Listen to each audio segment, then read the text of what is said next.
שלום, אני אילן, אני אחראי פה על מחלקת פיתון במפעל של ציפור הנפש. המקצוע שלי הוא אומן.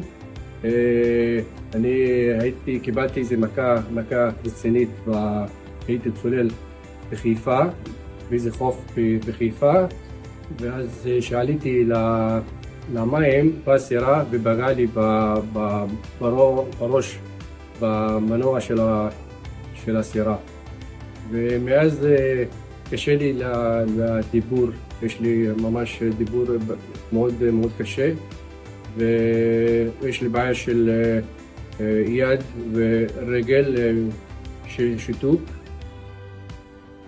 אבל היום כשאני בא לעבודה אני לא מוותר, אני מצליח לייצר את כל המוצרים של הבטון של המפעל. אני היחיד במפעל שמכיר את הנוסחאות והכמויות שצריך לכל מוצר. אם זה עציצים, חנוכיות, נרות, מוצרי שק בטון. אני מרגיש שמאז שאני פה יש לי יותר ביטחון לדבר מול אנשים. פעם התביישתי בדיבור שלי. כל פעם שהתחלתי לדבר הייתי נלחץ ממש ומתחיל להזיע עד כך. היום אני מעביר סיורים, גם סדנאות בטון וגם הרצאות. זאת הרגשה נפלאה שאני יכול לדבר בצורה חופשית עם אנשים גם בסיורים.